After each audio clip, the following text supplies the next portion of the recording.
All right, while the recent explosion of sports gambling may have grabbed all the headlines, a recent study by the Howard Center for Investigative Journalism at the University of Maryland found that state lotteries have nearly doubled in size over the past 2 decades. And, not surprisingly, they are disproportionately clustered in lower income communities. In fact, what's happening? Billions of dollars are being sucked out of these low-income communities, going straight into the pockets of multinational corporations. Now, I haven't talked about gambling much on this program, but it's something that I did a lot of in terms of addressing gambling, legalized gambling. I fought it back in Louisiana when I was in office, and so I've studied it extensively. I've testified. I testified before the National Gambling Commission a number of years ago. And one of the individuals that I used his research as I fought it in Louisiana is Professor John Kindt. He is a Professor Emeritus of Business Administration at the University of Illinois, and he has been studying and has been outspoken on the issue of gambling for about 40 years. He's one of the nation's foremost experts on gambling and its effect economically and socially upon communities. Professor, welcome to Washington Watch. Thank you for having me, and thanks for all that you do in educating and informing the public on important issues. Well, I had to kind of dust off my memory banks as I went back to this issue of gambling, because there's been so many other issues that have eclipsed it since it was working on this back in the early 2000s, late 90s, in fact, late 80s, early 90s.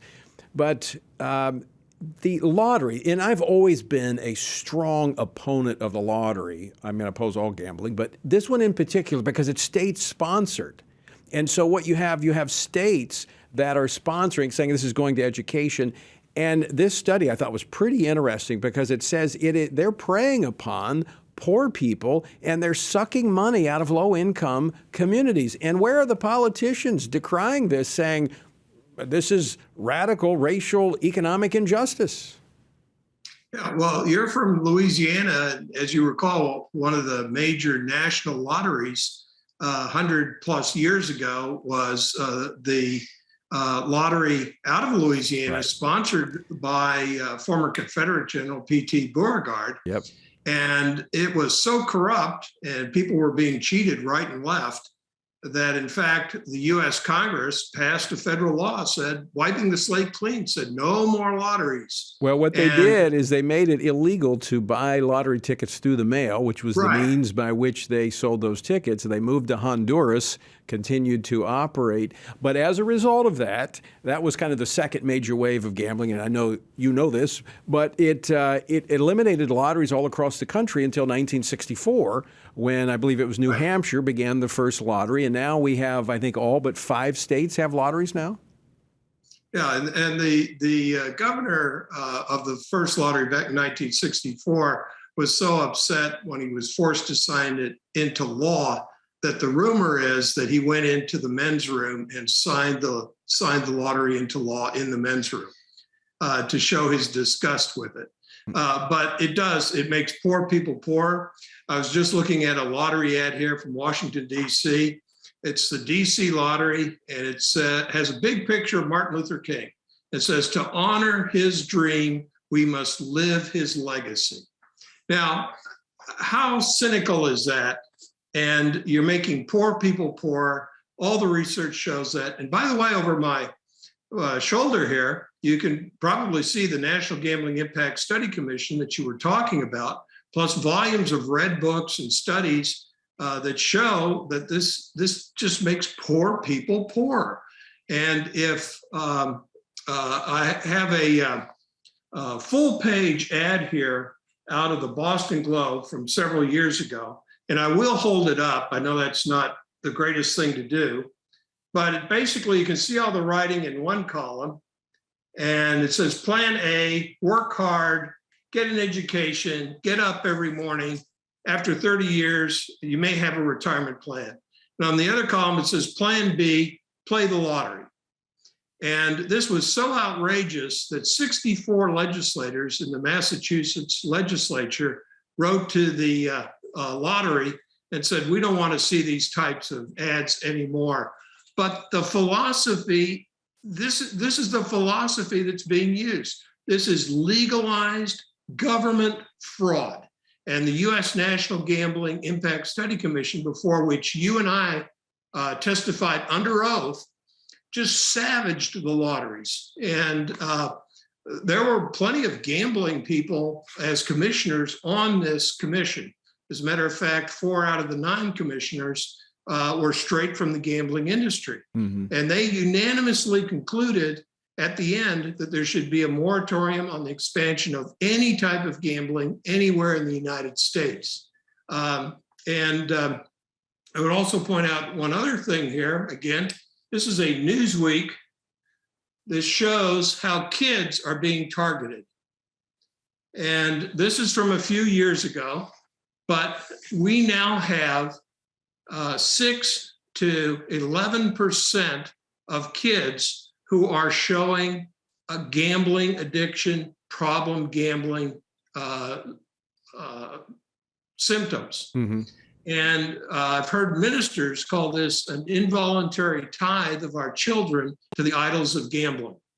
Now, what people don't realize is that according to the American Psychiatric Association, gambling is an addiction, just like opioid addiction, cocaine addiction, meth addiction. The problem is people have been so dumbed down on this by the industry and by the propaganda from the industry and by state governments who are promoting this gambling and are actually targeting kids. And we've got plenty of algorithms showing that they're targeting kids, that this is one of the things which has led to the Kids Online Safety Act, which is being sponsored by Senator Blumenthal of Tennessee and Senator Blackburn of Tennessee and Senator Blumenthal of Connecticut. It's totally bipartisan.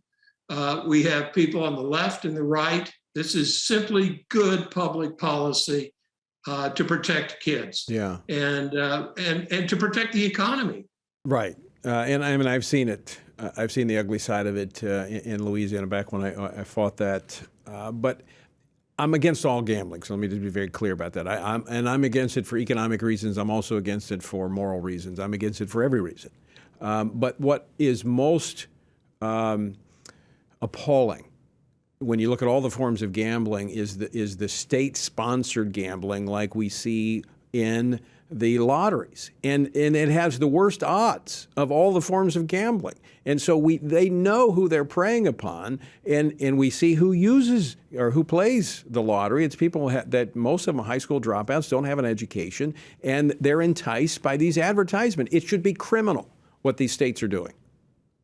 Right. And for 100 years it was, yes. After the Teddy Roosevelt generation and the social reformers of that time basically wiped the slate clean. Back in 1994, I included this in a congressional statement before a congressional committee, submitted to a congressional committee. And my colleagues and I, across the board, 98% of academics are going to agree with what you just said. This is an across-the-board economic, social issue. It makes everything worse. It's bad economics, it's bad social policy, it's bad government, and the social costs of these new addicted and bankruptcies caused by gambling, crime caused by gambling, are at least $3 to $8 for every $1 in benefits. So it's lose, lose, lose for the people. John, we're out of time, but we're gonna revisit this because this is bringing back a lot of issues that I dealt with back when I addressed the gambling issue. But unfortunately, sports gambling has now become the thing, and that's spreading across the country. And we didn't even get to talk about that, but we will. Professor, thanks so much for being with us.